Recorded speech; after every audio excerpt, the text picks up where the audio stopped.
All right. Can everybody hear me? Woo! Remember, you got to project into that one because it's not yours. I know. I should have brought my bullhorn. Well, thank you all for coming out. Thank you for being waterproof. I know it's a rainy day, but it's nice to see that even in the rain, people care. People will show up. How you doing? I think about yesterday when it was raining. Over in front of the Davenport police station, there were a couple of Back to Blue people standing there. There were two of them. There's a whole bunch more of us here today, and it's a whole bunch rainier today. We're on the right side of things. The reality is police brutality and racism did not end in 2020. It's still a problem this year, just like it's been a problem for decades. And it's going to keep being a problem until we fix it. The trial that's underway in Minnesota right now is one small piece of that. Hopefully there will be some actual accountability for the murder of George Floyd. But there are so many other problems across the country and here. Just speaking of Davenport, we can look at the incident where Officer Crow of the Davenport Police Department punched a woman in the face as she sat after a shoplifting arrest, falsely claimed she was the aggressor, lied in the police report. The city paid out $45,000 of our tax money to settle that brutality claim. Officer Crow remained on the police force. That's right here in Davenport.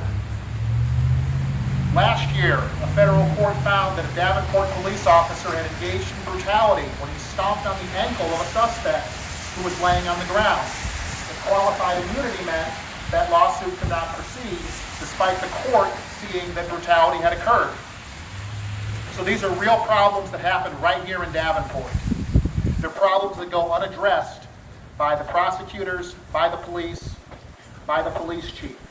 We need to fix those problems. Until we fix them, they'll keep happening. Until we stand up and say that we are tired of that brutality, that we are tired of police getting away with hurting people, it's going to keep happening. And I, for one, know I want this problem solved before my children get old enough to drive, before they're old enough to be affected by this direction. I don't want a cop kneeling on my son's neck. I don't want a cop punching my daughter in the face and getting away with it. And so we're going to fix these problems.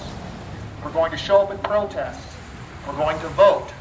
We're going to take action to put a stop to these problems before they get worse. The protests are working. We know that much. Across the country, multiple states have done away with qualified immunity. That is perhaps the biggest civil rights progress that has happened in the last 50 years. And that is a direct result of people showing up at protests, people caring, people writing to their elected officials, and people voting. That is huge, and it is the result of people who show up, rain or shine, and get this done. In addition to qualified immunity, we see improvements in some states. We saw mild but still good improvement in Iowa laws over the last year. We saw better but still mild improvement in Illinois laws. At the city level, the city of New York did away with qualified immunity. So things are improving. We are making a difference. Things are getting better. And that, I think, is something that everyone should be proud of. Until such a time as the problem is fixed, we're going to keep at it. We're going to address brutality and racism. Now, I've had some people on Facebook suggesting that there's not a problem with police brutality and racism generally. I've already talked about a couple of examples here in Davenport. But in general, and all of this is backed by studies, backed by statistics, I will post a link later to the We Fight page on Facebook and to the event page for this protest. And what you will see is study after study confirms that when the police are making arrests or even just investigating crimes, they apply force more often and more force if the person is black or brown. That's an indisputable fact. Studies have shown that even for simple traffic enforcement, police are ruder and more likely to escalate things for black motorists than white motorists, even when the offense that led to the traffic stop is identical. Again, peer-reviewed studies from universities demonstrate this. My experience as an attorney mirrors this. My black and brown clients are not given the same benefit of the doubt that my white clients receive. And that's not to say that police brutality and racism only affects black and brown people. It doesn't. It affects everybody. I have had white clients who have been mistreated by the police. Police brutality can affect us all. And it will affect us all until such a time that we put a stop to it. So, I've talked for long enough now. I'll pass off the mic. Thank you.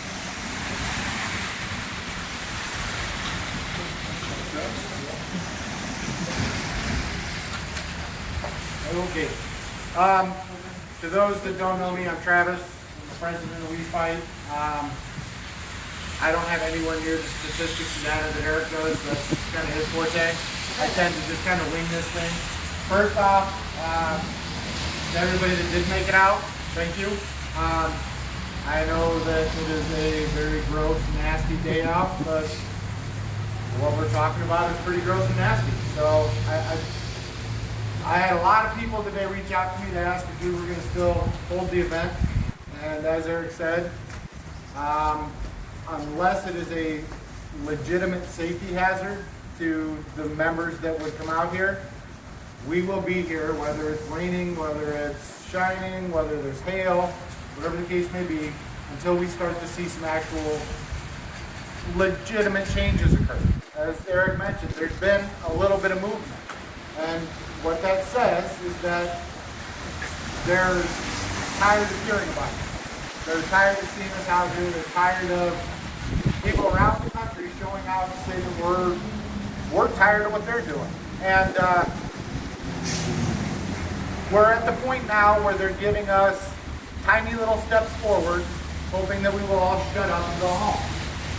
And the only way we get the big steps to move forward is to keep coming out here over and over and over again until they make the changes that we're asking for, which is what will make us actually shut up.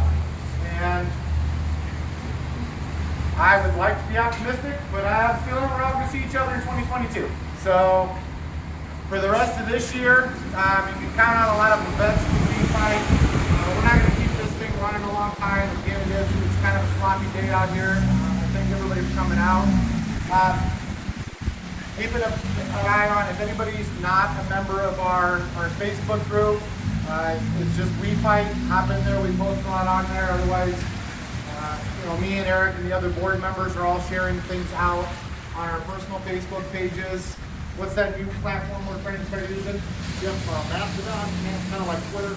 Mastodon. Check it out. We're going to start expanding our presence there. It's got a little more, we run into some problems with the current platforms because we're a social justice group, and a lot of the stuff we're trying to do and a lot of the messages we're trying to put out have to go through these approval processes, and some of it doesn't actually get out to you guys. So we're going to try to start using Mastodon, but right now we are planning on May 1st having a meet and greet event for everybody, where we will actually be opening up the ability for people to become official members of the organization. Those that want to, we've got a lot of people asking about, how do I get a shirt? How do I get more involved? That's going to be the time to do that, when we can get down and have a little bit more intimate of a gathering, talk to one another, and get some people to help us. We honestly, we need the help. I mean, we're moving as much as we can behind the scenes in between these events, but there are a lot of things that we could be doing a lot more of, but everybody here has a life outside of this, and so if everybody puts a little bit in, we get a lot done. So, reach out to us. I know a lot of you already have, but anybody that wants to get more involved, hit us up on Facebook, messenger us. We'll get more involved. I'm hoping to see everybody on May 1st. We've got a few people coming up. It's raining and sloppy, and thanks for making it, guys. It's kind of nasty out, but that's about all I got to say on the stuff here. Eric, I think, wants to say something. I'm going to go ahead and set the mic down, and we'll kind of open it up. Let's just everybody that wants to speak, remember what we're talking about, and let's be on point with our messages today. So, all right, thank you.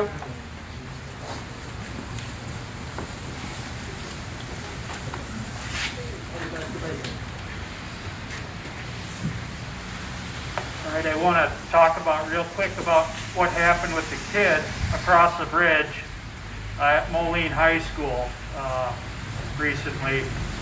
They did some rather nasty things to him.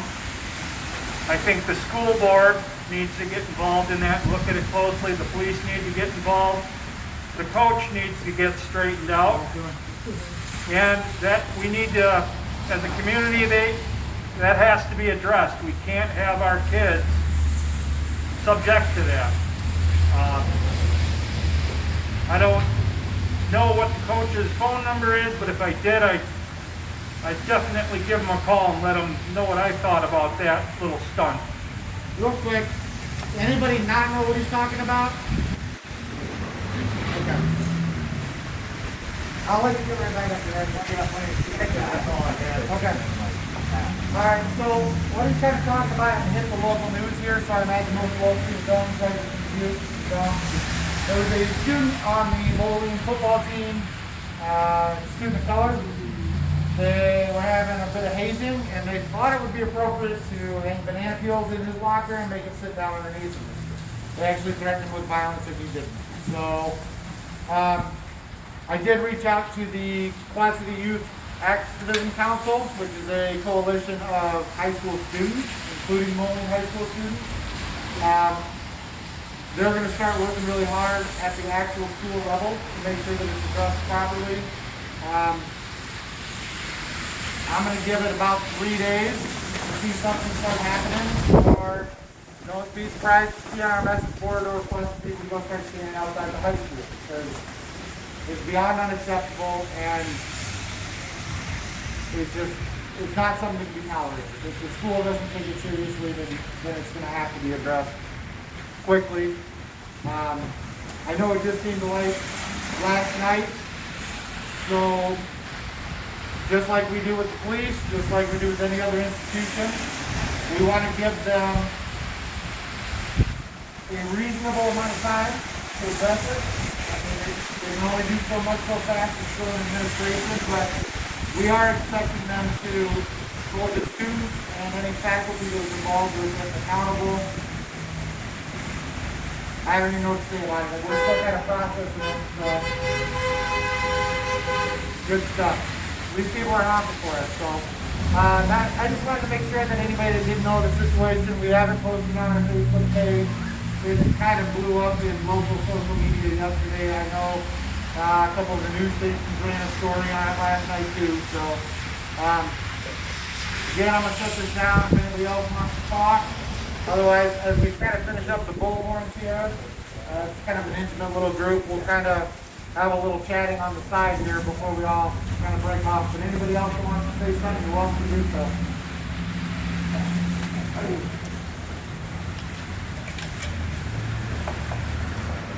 All right. My name is Earl Cherry. I'm down here in Davenport from Maquoketa, Iowa.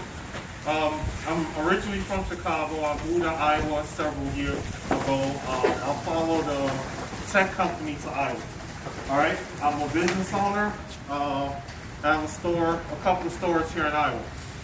I myself have been a victim of racism. I can't so much say police brutality, but I do have a family of mixed kids, white, black, etc. So they affect us in different ways, different manners. My message would be today is to keep up the fight, and we fight, etc. Because there are changes coming. There are changes being made. If you let the conversation die down, then it becomes irrelevant and people treat it like a phase. All right. Case in point, there was an incident where my kids, they were out on the back road, driving on the back road, and the police stopped them. The police stopped them for, I'll say speeding or whatnot, okay? I was a few blocks away at the house. My oldest son got out the car, ran back to the house and got me, right? I came back up to to the car with the police officer and whatnot. They're teenagers, so of course you know they get lifty and et cetera, blah, blah, blah. And I'm telling them to calm down, let the officers do their job, et cetera, blah, blah, blah. I am happy to say that that incident ended without incident. But what hit me the hardest is when one of my kids looked at me and said, do you know how bad that could have went if we were black? You know, that could have went all bad. So that just goes to show that even us in our generation, the younger generation, they get it. They're our future. So if we can't get the message to them, because even if we fail to get the point across, then it's important that in our schools, our grammar schools, social media, any media outlet or any church or organization, that we get as many youth involved as possible.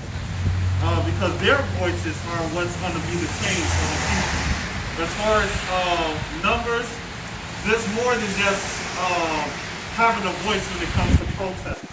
Because if you don't have a purpose or a plan, you're protesting, but you're just a pissed off group of people if you don't have a plan. Yep. So you have to have a plan.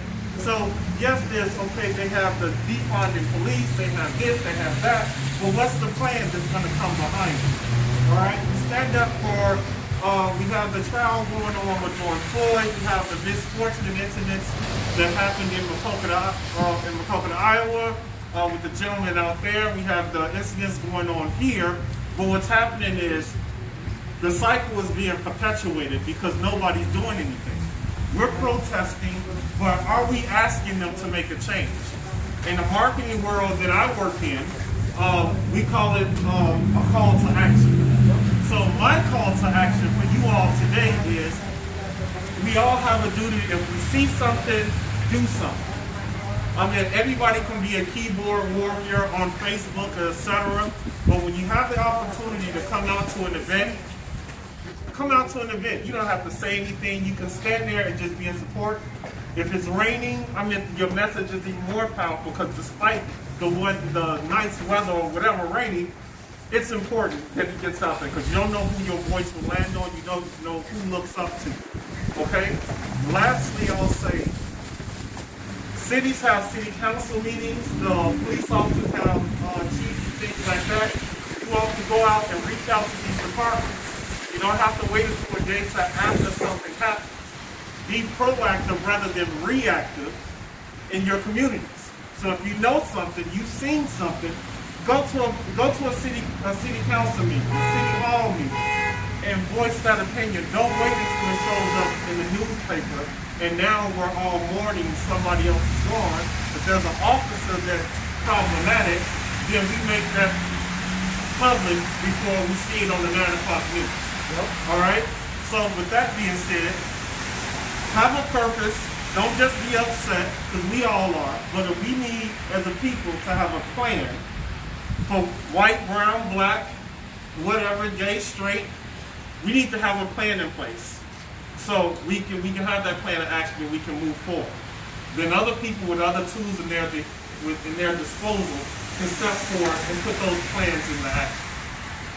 And with that, God bless. And yeah. Thank you.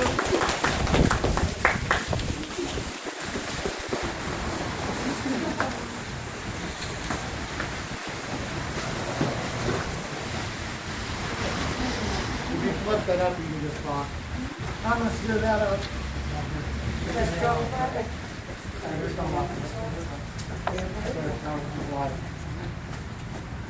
Hello, everyone. My name is Elizabeth Osan. There are a few things I want to touch on that have been spoken about today. First of all, as far as Moline High School goes, I would like to say to the school board, to the Moline High School, as well as the coach, shame on you. Harley Rollinger was a football coach of Moline for many years. He is my grandfather. They named a street after him in Moline. He would have kicked those boys off the team. They would not have ridden home on the bus with him. This would disgust him. And I, on his behalf, say shame on you, should you not treat this with the respect that it deserves. Also, we discussed the younger generation, and I have a very mixed family. My oldest daughter, she's in the LGBT community. My youngest, she's Black and Mexican. So we have many dogs on fight here, and I'm here to stand and speak for them. I want to say I had one incident that was a very good teaching moment for them. They were in the car with me, we were at a gas station, and the state police had at least 2 or 3 cruisers around in Eldridge, Iowa, around this car of black men that were, some were out of the car, some were in, they were simply having trouble with the car. I walked up to them and I said, "Are you guys okay?" And they said no. And so I got back in my car and I turned my phone on and I hit record, very obviously. And the sheriffs left. And so the men got to call the people they needed to get the help to leave. It's really important that we be examples for our children. And when we have children that are mixed, it is really difficult to explain why America has chosen to decide race where the rest of the world really hasn't. And my youngest, as far as being, she's really confused right now. It's hard, this fight. It's hard to know, she feels like, are you a part of it or not? You know? And she very much now realizes that she is. And my oldest very much now realize that they are. And everything that we wear in our very lily white town, we are on an island. Everything we wear is LGBTQ or Black Lives Matter. I got bumper stickers on the back of my car. I do not care if I make you uncomfortable. If I make you uncomfortable, there is a serious problem. And that's all I have to say.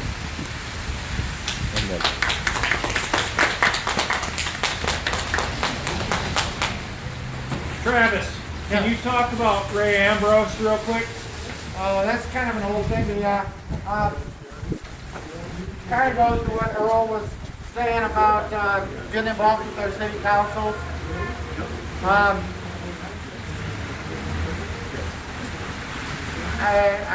Hang on.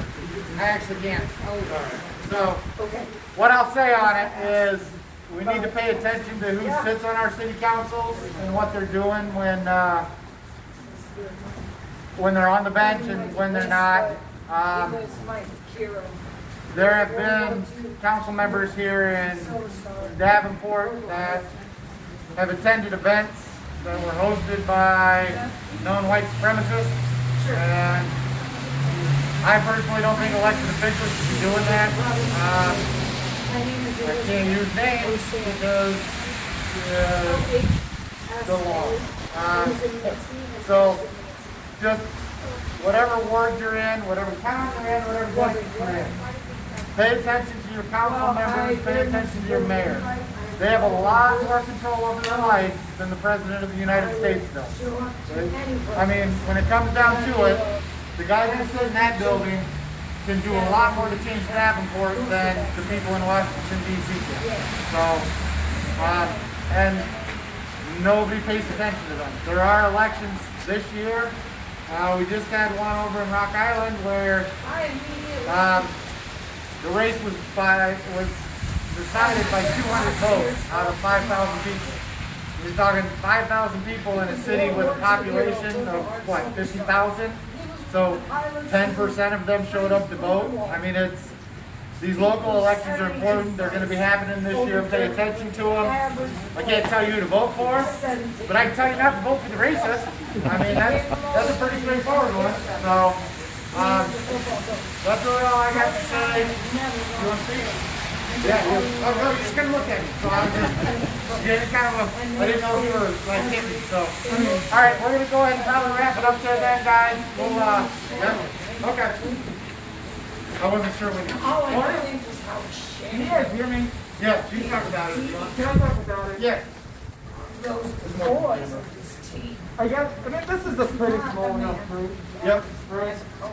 Everyone's always talking about, you know, They won state. Can you hear me a little bit better? Okay. Everyone's always talking about, And what happened? you know, the next generation fixing the problem, By any means. fixing I can't fixing inequality. But that's a heavy burden. That boy has trauma. This is like the way I feel. But I think people kind of pawn it off because no one knows really how to fix it. With those boys. The problem isn't why I believe that they're. why is there racial inequality? The problem is why do people feel like it's okay? Black people die all the time, or police brutality happens all the time. And there is a problem. There's an inherent problem with police brutality.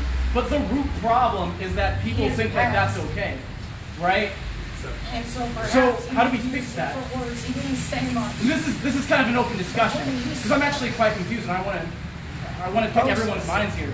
We can't change the way people think, right? Or can we? I think so. Right. So how do we convey that? You know, hey, killing a black person because they're doing your job is not okay. When they feel that it is okay. A lot of times we will argue with people over various things and say, hey, this isn't okay. But in the end, there's always an agreement to disagree. That needs to stop. Like, absolutely. But I want my children to inherit a better world. But for that to happen, I have to have answers for them to have a better world. And the question for me, the question that I think we all face is, how do we change people? How do we change their hearts? How do we change their minds to realizing that it's not okay? People are doing things because they think it is okay. That's the problem. And I don't know how to change that. What do we do? This is an open discussion. I'm not trying to bring it. It's something that we've done a lot of research on. Us, working a lot with Eric, especially on police brutality. He's good with the data, and he knows the numbers what's going to happen. And we put our petition together. We've been sending it to the local mayors and police chiefs and things. Just start. We've got some very simple requests. They're the first step. If we can get the first step taken, I think everything here is in steps. Can we drastically change somebody's mind tomorrow? Probably not. Can we change it a little bit and give us room to expand once we start? But what does that change look like? How do we implement that change? Right? Laws, I mean, like, okay, so like, there's an inherent idea that like societal norms and societal laws make things right. So like, the more we find it okay to have police brutality, I guess the more people will think that it's okay to have that thing. So maybe that's one of the ways. Does that actually change people's minds? I think it does. And like that old saying about when all you have is a hammer, everything looks like a nail. That's certainly true. I think I see it more from the legal perspective being an attorney. But I do think that is the biggest part of the solution. We need to get rid of qualified immunity. We need to fix it that way.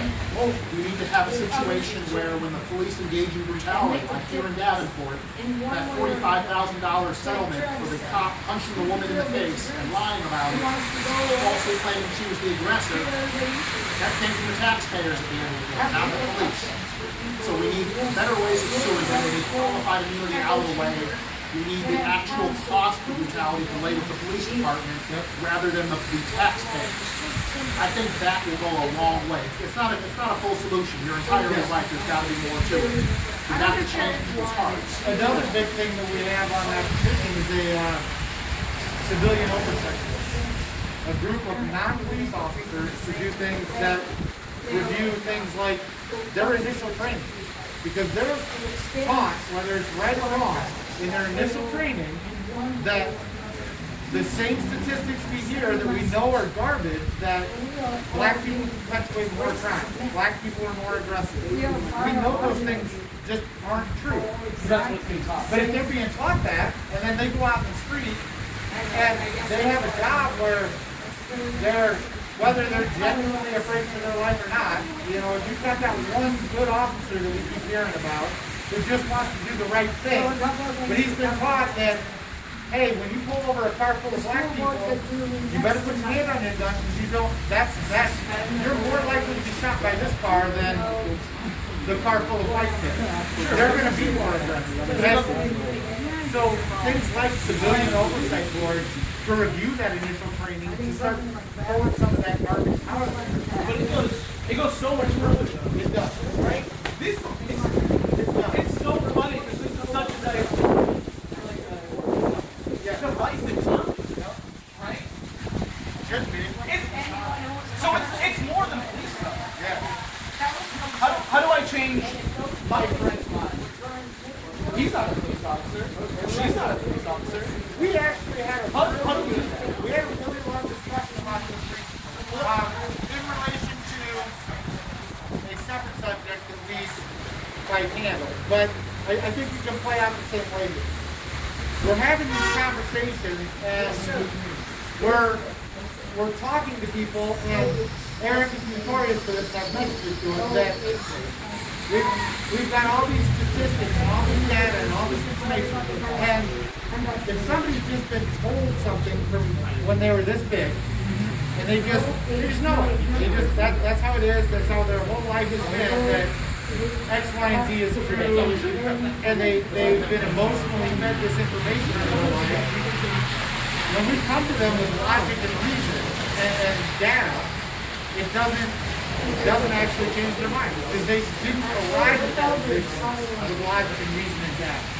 I think the first thing to do to actually change somebody's mind is to find a way to personalize it to them. To make them start answering questions using something like the Socratic method. Ask them questions. So you say you're talking to your friend specifically. And I'm using it as an example in this same method. So say you're talking, or maybe it's not even like close friends, just people you know. Just ask them. So how many black people do you know? Right here it is, Jim. I'll put it this way. One of the forefronts is, even after hearing the discussion here, it's accountability. Okay, and it's making people comfortable with being uncomfortable. Because it's not the comfortable conversations that's going to bring change.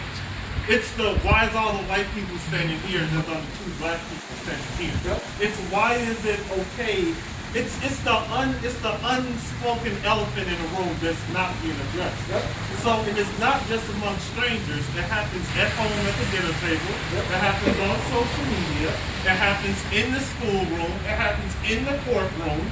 Well, so many times we see things and we don't say anything because either it's taboo or as people put it to me, well, Mr. Cherry, you have it good out here. Why are you upset? Why are you protesting? Well, if it doesn't affect me, does not mean that I'm not moved by it.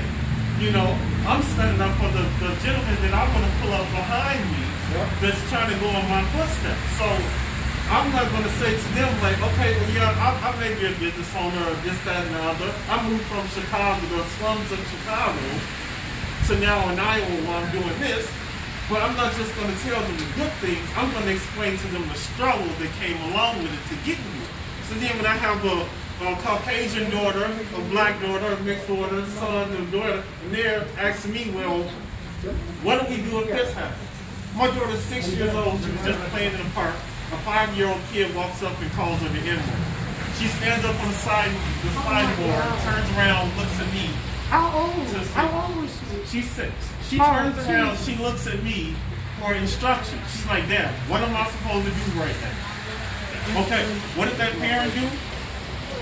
That parent picked up the kid, put him in the car, drove off. Well, all the rest of the parents that were standing around said nothing. That's disgusting. Nothing. And that was that conversation because when by the time I get out of my vehicle and I walk over, now they see this big black guy walking into the park and they know it's going to be problems. So now you got people scrambling. When I could have just had a conversation and say, hey, if you've seen this, it was inappropriate, you could have spoke up. I don't know your child. I don't care if your child is black, white, Puerto Rican, whatever. My first instinct is to protect their child. So many times because it does not affect us directly, we don't say anything. You got people say, I'm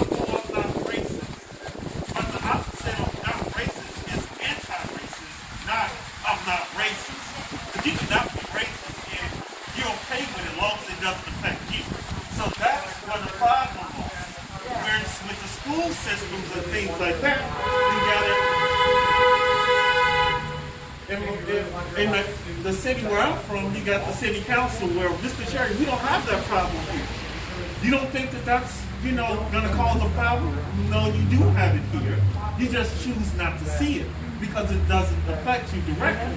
So they implemented classes within the high schools and middle schools about what they call sensitivity classes or whatever, right? So what are they saying in those classes? That's the But question. they stopped them after a few weeks because a few of the parents were upset because their kids come home talking about it. So I want your kids to talk about it. I want to give them things to talk about at the dinner table. Well, Dad, why are you supporting you know who if he stands for you know what?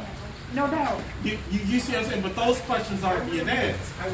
Oh, it's my grandfather. He was born during that era. That's why please excuse me. Don't mind me. No, teach it. Not an excuse. But it's until we have those conversations, until we're okay with hearing stuff that we don't necessarily believe in or agree with, and hear the other opinion from the other side of the fence, can we bring about change? But you have to get uncomfortable you have to be comfortable being uncomfortable to bring about change. My point is like, you could have a conversation and you can agree to disagree. I could have a conversation with someone and say, I've had a conversation with someone saying, hey, Black Lives Matter. They're like, all lives matter. I'm like, I'm just saying that my life matters. I'm not. That's it. I'm not saying my life is better. Me personally, I don't stop that. Yeah, but no. My point is like, there is always going to be a disagreement. Like to me, I've seen people on the other side, and it almost seems that I can't change their mind. Right? I don't know how to catch that. And the reason why I ask is because when I feel like I can't change someone's mind or let them see it from my perspective, then I feel that I'm not seeing it from a different perspective. That I'm missing out on something. Because when I talk to other people, I'm like, hey, this is my perspective on this particular subject. They're like, I just don't get it. Okay. Right? They can't understand where I'm coming from. That's perfectly fine. Maybe I'm just not great at arguing, which okay. But I don't think that change comes like that. I don't think one conversation is going to do it. And especially if they're not ready to hear what you're saying, and they can't connect to it. I think that it comes more incrementally, and the familiarity and experience. so time is the ultimate key. Time is the ultimate key. I mean, I could be wrong, but I think it's possible if we're not alienating each other, that over time those things do change. Yeah. Well, for the sake of the argument, let's all just assume we're okay with having that comfortable conversation. Yes. Right. So one more input. In order, psychology 101, right? In order to bring about change, the first thing you have to do is find some type of common ground. Correct? We can all agree on that, right? If you meet somebody on social media, they say something you don't necessarily agree with.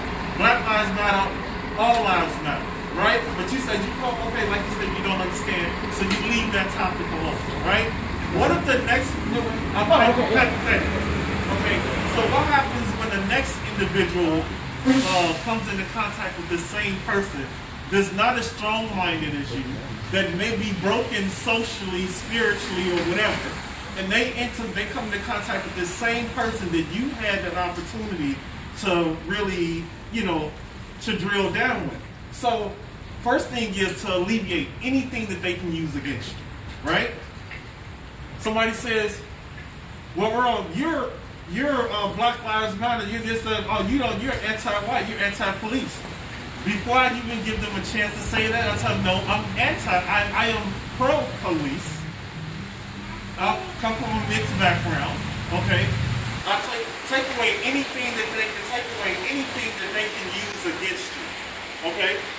Stay away from those sound bites. Exactly. Yeah. If they say one thing like, oh, well, you're against the police, or you're against it, alleviate that out of the jump street. Let them know that you're a law-abiding citizen. You believe that the law should be upheld, but there's a way, and there's a time, place, and a way to go about doing everything. Once you can take all of that out of the equation, people would say, oh, you're anti-white if you're Black Lives Matter. I love all people.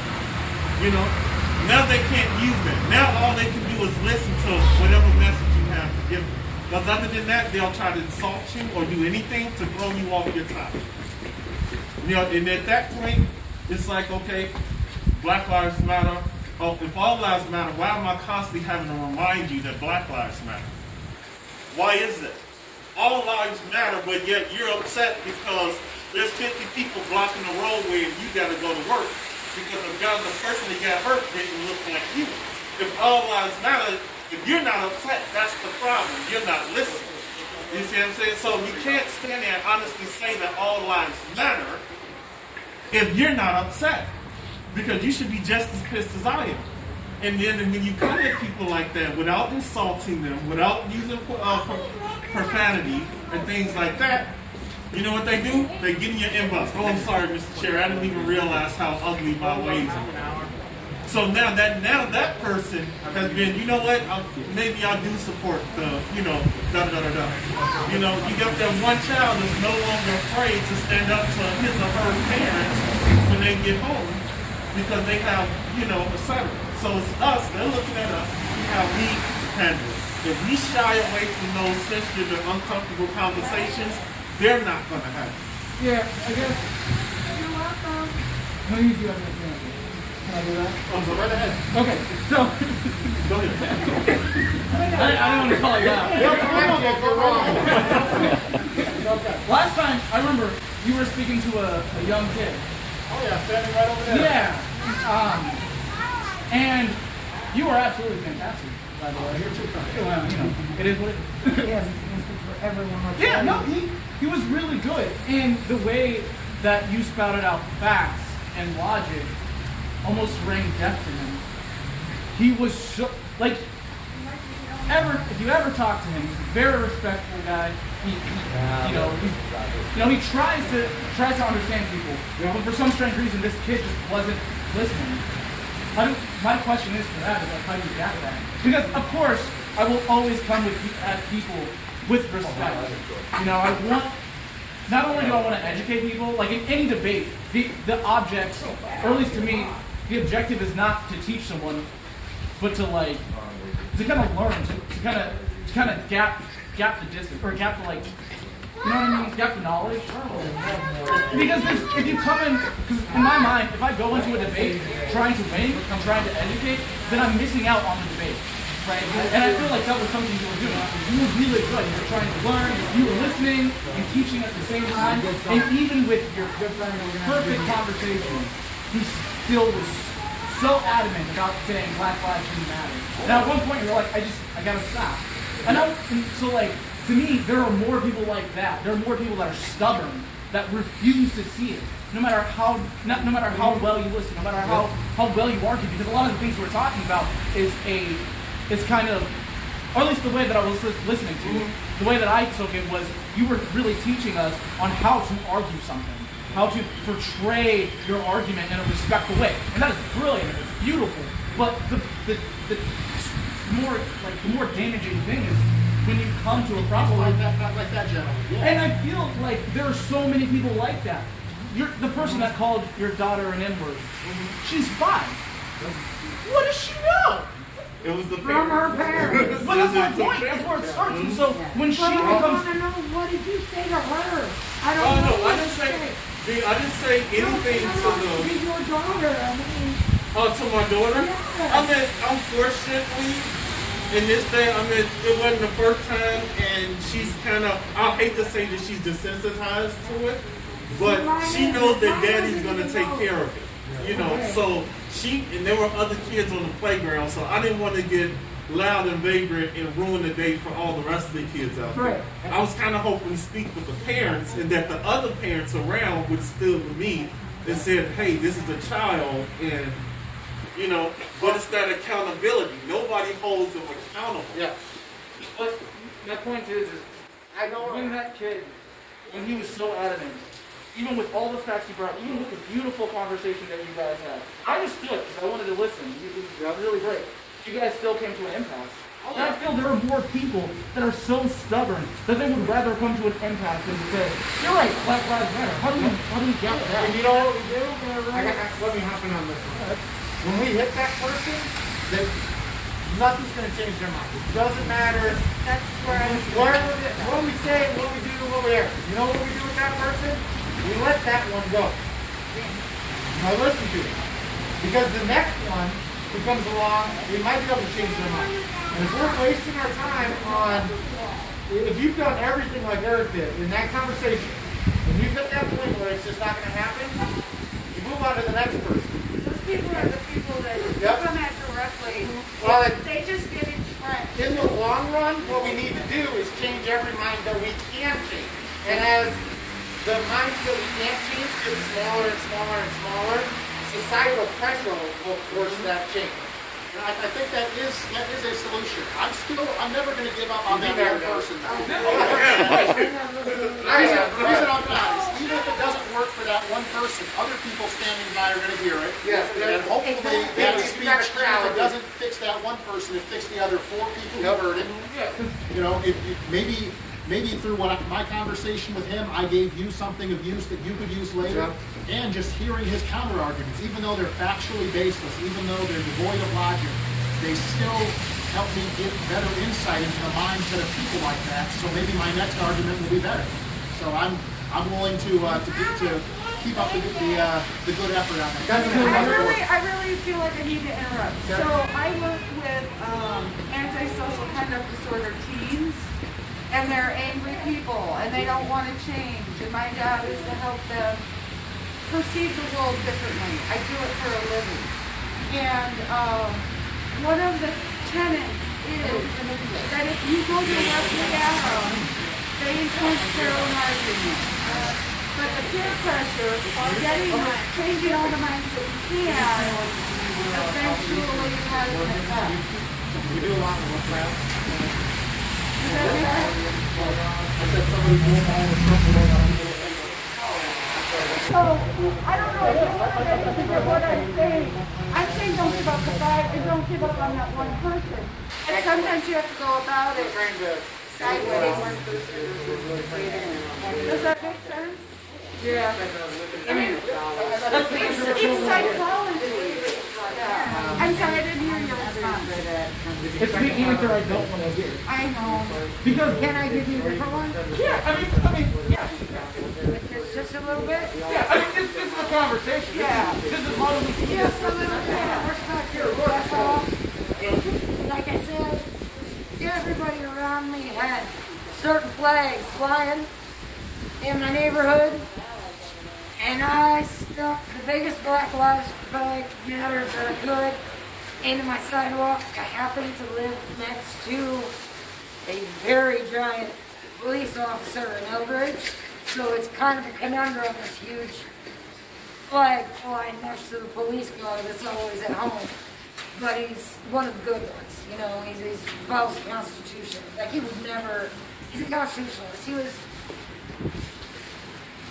He refused, people told him to tell me to take down my sign that said, George Floyd, say his name. People told him to tell me to take down my flags because it made him uncomfortable. And he said, no, that's her right. And I'll tell you what, I stood on that island for a year, and slowly, more and more, like, you see that we believe science is real, Black Lives Matter, all that kind of stuff from the rich houses of people that you normally, in my neighborhood where I grew up living with extremely racist. It's surprising and joyful. And I hear all the time, probably high school kids, scream from their cars, all lives matter! And my response to them is not until Black lives do. And And that is the best that I can to go at it, you know, to try to explain. Because I used to be, I will admit, in the very beginning when Black Lives Matter started, I did not understand at all. And I kind of did the whole, that doesn't make any sense. How come all lives don't matter? How come all lives matter? Why are they just saying black? Nobody sees this shit until recently. George Floyd, you know, the man that Eric posted that got beat while he was strapped down. I mean, all the women and men who have been killed and assaulted by officers. These people, they see it, they don't see it in their lives because everyone in their lives is white. And so they just reinforce each other. Now all it takes is just one person to sneak their little in and maybe change their mind to or at least plant the seed. Right. I mean, I would love to hear your reaction, how I could do better. Please, I'm serious. well, my assumption is like, sorry, I'm gonna keep bringing my mask on. I want everyone to talk. So, I actually have one thing that I was going to say. I'm sorry. Right before the news pulled me off and kind of out of subject. I don't know if this got brought up, but I think one thing that's really important to talk about is that, you know, you're asking, how do we fix the problem? How do we work on these things? Let me change the mind. And a big thing to keep in mind with that is that while we're all part of this solution, in reality, it's not your issue to fix, it's not Eric's issue to fix, it's not Earl's issue to fix, because you guys aren't the problem. It's our issue to fix. When we see other people saying things or doing things like we talked about with Moline, where they make a kid sit down underneath bananas. If we just step back, and because we're uncomfortable or we don't want to start a concern, it's us. And I've had to do this with family members. I got a lot of family up in Macokota, and they ain't young, so they aren't real. You know, there's a lot of jokes that they think are just funny. And if I let them make jokes that seem harmless, it just continues to perpetuate the problem. And I've had to step way out of my comfort zone in the last couple years, and whether it's racial issues or sexuality issues, they all kind of tie together. If we let people continue the small problems, then it makes it easier to continue the big problems. If I don't step in and stop, and somebody makes an offhand joke or uses slang terms that are just not acceptable, then I'm continuing to perpetuate the problem. And we all have people in our lives, and you guys don't see this because it doesn't happen when a person of color is around. When you walk into a group as a white person and it's all white people there, all of a sudden it's, yeah, that's something to say. And right there is the time for us to step up and say, cool, I don't want to hear it, and I had to do it with my dad. I was sitting down with my 72-year-old dad the other day, and the other day, I'm old, so the other day was months ago, but whatever, the other day, and he was talking, and he dropped the N-word. He didn't even think about it, didn't even hesitate, because he'd spent his whole life around people that didn't hesitate to say it. And I told him that he could go ahead and not ever say that word again, or he could go ahead and not see his son ever again. And it made him actually think about what he was doing. And I changed the mind of a 73-year-old hillbilly who now actually thinks about what he says and what he does. So the change can happen. I mean, it's just, but we have to be willing, all of us, to have uncomfortable conversations. And be willing, and here's the biggest key. Anytime we start those conversations, we have to accept that at the end of that conversation, you might have a decision to make. I have one less friend. You may have one less friend. So I want to clarify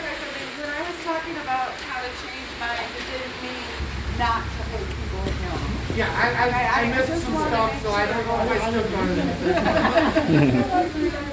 Okay, your answer when I said what happens when someone is so far past that they would rather sit in stubbornness than to come to you, and you said you just let them go.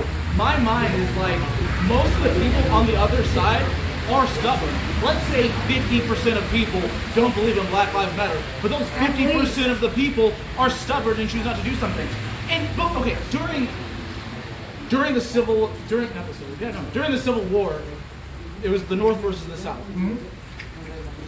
Half of the country chose to be stubborn. They would not recognize black people as people, right? So my thought is like, if I talk to someone who is so stubborn, they refuse to come to my point of view, I can't give up on them. Because what if 50% of the people believe that?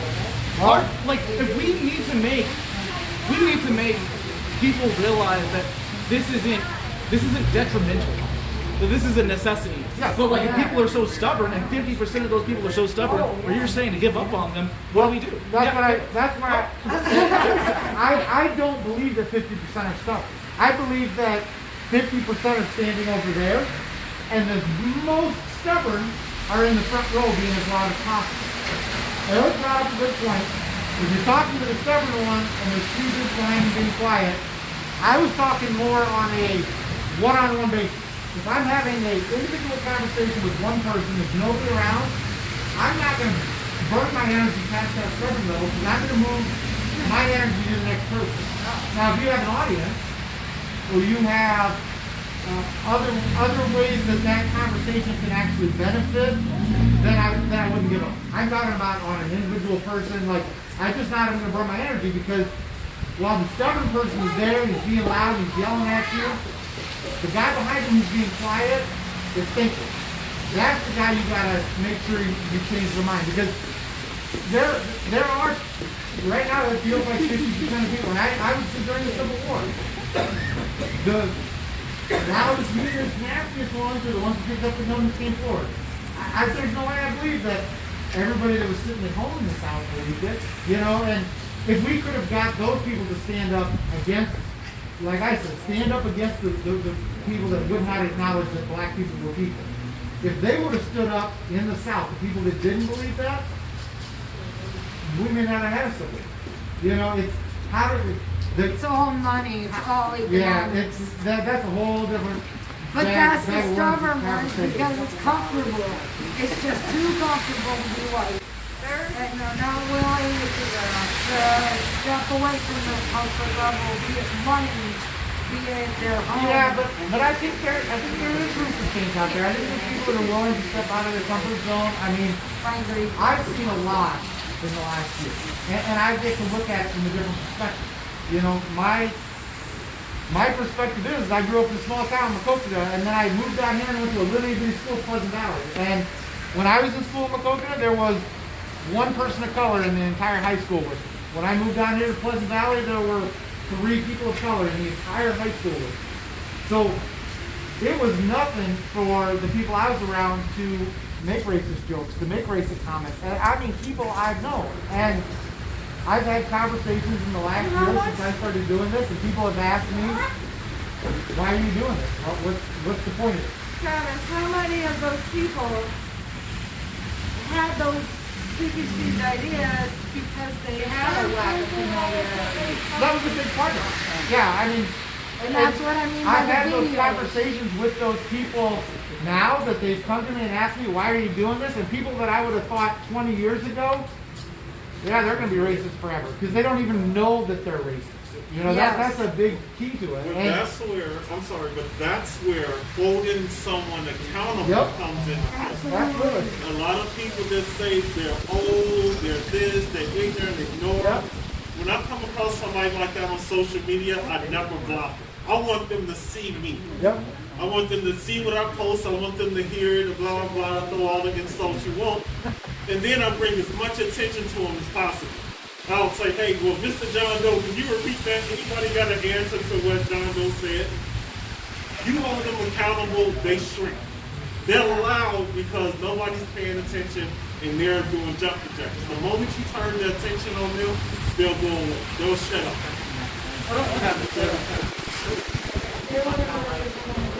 I don't want them to shut up. I don't want them to shrink. Huh? Well, like, proving someone wrong isn't the answer. No. No. Right? Like, No, I agree with you. You got need it to right. hold people accountable Yeah. in some way, since they're born, and that makes sense. But like, there is a degree where not only are you educating them, but you're making them feel small. And in that degree, they choose to be stubborn. Yeah. Because you make them feel small. So, question. What would you say if I told you there was a website out there called You Can't Hide?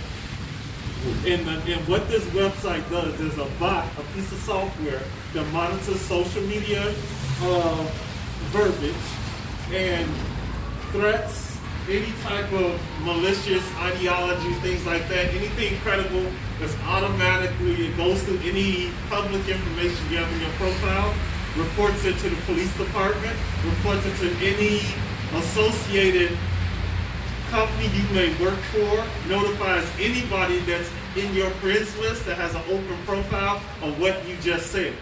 So it's a piece of software that holds you accountable. Guess what happens when that piece of software went online? What happened? I know because I wrote it. What happened? Instantly, people, oh, I'm sorry. Oh, here's this. Oh, I don't mean, I'm not racist. Oh, I shouldn't have said that. Oh, because you know what? Now their jobs are holding them accountable. Now their schools are holding them accountable. Now their churches are holding them accountable. Now their family is holding them accountable. Now their friends are holding them accountable. So when you have to prove, if I went out and did something that my kids didn't know about, then my baby girl has to turn on the news and say, that's you? Why would you do that? Now it's like, And you think that helps change people's minds? People's minds that can be even if changed. it doesn't change their mind, they're less loud.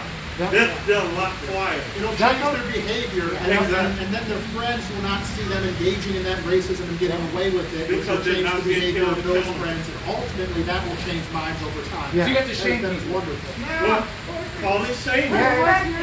What do you No, this is discussion. I don't have an answer. I know, I'm curious. I didn't mean it as an Yes and asshole. no. right? Yeah, it's kind of shaming them, but if it's done, Yeah. if it's done in an education, I mean, you can do it without trying to make somebody feel small.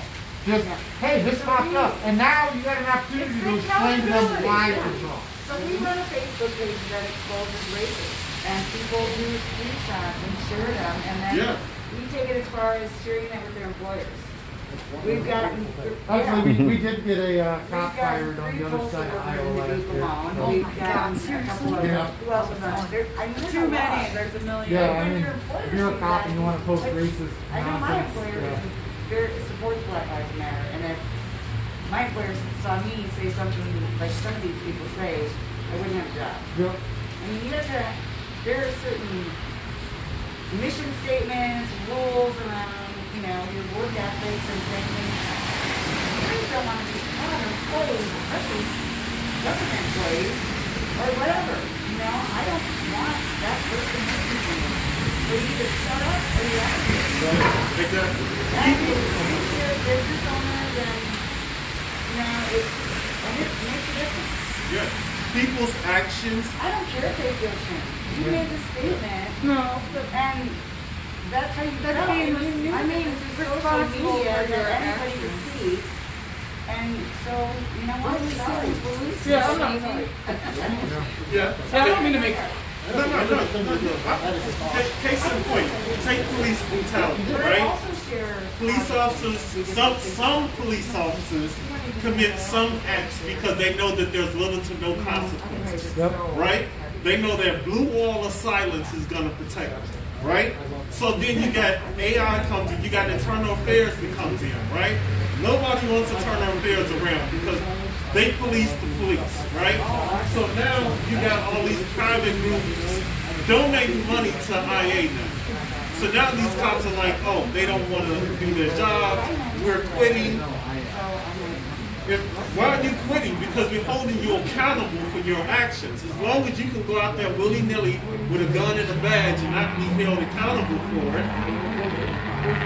So now that's why you pass legislation. That's why you pass laws. That's why you vote. That's why it all starts with what? Accountability. Yeah. You know? Just like the mention of it, Jimmy said, they can do more change in that building right there than they can in Washington, D.C. That made all the sense in the world because accountability starts right there. It doesn't start in the Senate. It doesn't start in Congress. It starts right there. You know what I'm saying? That's the point I was making. And at the dinner table. So, okay. So the consensus to change people's minds is to shame them, so that way society, it's for society to shame them, and then they'll change because they'll feel, Well, because like, it can always go the other way. I'm not trying to poke holes in this. Like I said, it's a discussion for me, because when I look at someone and they are coming to me, they're not seeing my point of view. You know, maybe I should shame them, and then like everyone will be like, oh, you know. But like at the same time, sometimes when people will change, a really good example is like if you get a policeman fired, someone says they got a policeman fired. Yeah, if you get a policeman fired, great. That's one less bad person off the street, or that's one less bad person that's not going to hurt people. I am happy. It's a deterrent. But yeah, I'm like, yeah, it's a deterrent, but I don't think that's gonna make them less racist. Well, here's the point. If I'm a police chief, I fire a police chief with a police officer, but don't tell anyone else in the community, or don't tell the press why this officer got fired. What was the real purpose of me firing that officer? If I wasn't meant to set an example to the other officers of this is the consequences of your behavior. You see what I'm saying? So that accountability, you go out and you do something that's against principle and against the rules, this is what will happen to you. But if you can go out and break the law and nobody sees you, I'm going to punish you in private, then it's all the game of let's do this and hope we don't get caught. You see what I'm saying? So it's all about accountability. We holding them accountable. I wouldn't necessarily say it's shame unless the act is shame. Well, is brutality not shame? I feel, and don't get me wrong, I guess the way I'm phrasing it almost sounds bad, but I'm like, okay, you have to shame them to change their mind. And that sounds inherently bad, but it's not necessarily bad. I'm really trying to, when I talk to people, I'm trying to frame it so that way I can change their mind. And if public shaming does work, if it's a result, why not work? Why not use it? It goes into that pressure that I talked about. Like, so, you want to have those conversations. Sometimes you can't go head on because they get entrenched. But if you change enough minds, that the peer pressure changes their mind. It's the same as the public shaming. And not only that, look at the children that are on. In the marketing world, if we say it's better to be known before you're needed, right? So how many times have you seen a commercial on TV that was something so outrageous you forgot what the hell the product was, but you remember that commercial, right? So by that same principle, if someone does something, that reaction to their action has to be memorable for everybody else that watched to set an example. You know, when that any police officer does something heinous, like George Floyd, like kneel on his neck, if they took him in the back room and had a closed court case, the public didn't know it, he got a punishment, there's nothing that would deter other police officers from doing it. There's nothing else. If I tell someone something, and if you follow me on Facebook, you'll notice that I will intentionally say things that's going to raise people's eyebrows. They say, wait, that's not right. Because in the marketing thing, I need to get your attention. You know? So It's having that uncomfortable conversation. If I don't make you raise your eyebrow or scratch your head, you're still too comfortable. If I can't make you shift your weight in your chair and sit up and pay attention, you have no interest in what I'm saying. Well, not, or either you've already made a decision on it and you've moved past that. So in order for me to break through to you, I first have to get through that barrier that's standing there. So I have to make you uncomfortable. Now I have your attention. And that can manifest into whatever we let it. But we keep it peaceful, protest, things like that. The protest is to disrupt the norms, to bring about change. People say, Earl, when you're blocking the street, why are you marching with these people down the street? Because if I walked on the sidewalk, you wouldn't get in there. But if I make you late for work, or you can't get to the grocery store, or make it to the blah, blah, blah, now you remember me because now I'm right in your face. So, but it's all about controlling the narrative, doing it in a way that you can communicate with someone without diminishing them or demoralizing them, but at the same time holding them accountable. If we're having a conversation and you say, you know what, if it's two black males and they say, oh, well, all white people are evil, I'm going to hold him accountable the same way I would hold somebody else accountable. And he won't say, he'll choose to word it differently the next time he has that conversation. But there isn't enough people that's willing to step out of the comfort zone to hold somebody accountable. You see? Oh yeah, I mean, I'm assuming that the comfort zone, we're far past the comfort zone, clearly. You know, like I'm assuming everyone here is agreeing with me with having uncomfortable conversations. Well, that's why we're here. Yeah, but yes. I guess, yeah, I'm just trying to formulate how to do it effectively. Just taking it different people's opinions. No, that's fine. I'm glad we had this conversation.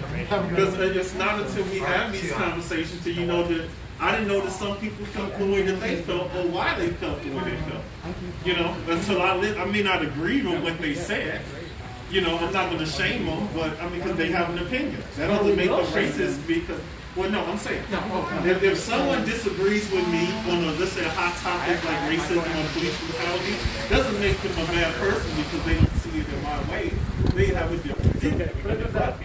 But if their view can hurt someone or cause someone else to create an act of violence or something like that, if I can protect mine or the next generation coming before me, I'm going to do just that. Isn't that exactly what racism is? Pardon me? Isn't that just what racism is? It is what you can type in What you just said. You know what? Yeah, it's pretty wet. Sorry. I'm sorry. About what you just said about, that just whenever you can, racism is just an opinion, it doesn't cause violence. However, I guess I'm going to have to disagree as a person who comes from cornfields surrounded by the hillbillies with the goats, that it is perpetuating and allowing it is inciting violence amongst these men. Well, yes, no, I agree, but what I'm saying is that if somebody doesn't see things exactly how, like you brought up the point of the gentleman you were talking that you couldn't change his mind, etc. If you come across somebody that's just unmoving, as long as their point of view is not in some way, shape, form, or fashion can cause harm or etc., and it's just their point of view, then I mean that's their point of view. But if that point of view can be nourished into something that can cause harm to someone else, then I feel it's my duty to exert that energy that needs to be, or could be put somewhere else to change that person's mind. But if they don't pose a threat, then so be it. You know, I don't like the last president, but I'm not going to sit here and argue why I don't like the last president. Right. It's everybody has their own opinion. That's irrelevant. But if I say, if you're saying, oh, what they did in Washington, D.C. was justified, they should have da. Now I'm going to stand here and do you see what I'm saying? So you can I have plenty of friends that you know, stand for something totally different than I do. You know, I didn't unfriend them because their beliefs were different, right? But if those beliefs will hurt somebody else just because of their color, their nationality, their belief, their sexual orientation, then at that point, it's my duty to try to do something about it. But other than that, it's America, so be it. I mean, that's the best thing I can think of to do as a white person is to police the police. Like literally videotape it. Oh, if you see a black man pull over and get out your phone and stand right there. And the hope is that it will shame them to believe that me and the family, whoever those people are wrong. And they say that's wrong, we say that's stupid, there's a lot of people who are against it. What I have to say every time I abuse it, those men and women have left safely in the police and it's kind of like using my caringness against them, like I look like I would normally, like Travis said. Once everyone's white in the room, the conversation would change. And so I just want to ask every black person here. I hear so much of, I understand the trauma, that what trauma is, I don't understand it, but we have never seen it until recently. Like never realized the frequency, how horrendous it are, how many people are dying. Oh my God, Elijah McClain. Who could fucking watch that and say it was there? And it's the people who say, some of my family, why don't I watch it? That's just disgusting. And there are a lot of black folks who say, please don't post it, please traumatize it to other folks. So I don't know what to do, because the best way to get through to white people is for them to actually fucking see it. It's not just in the movie. It's not just talk. It's real, and they are dying.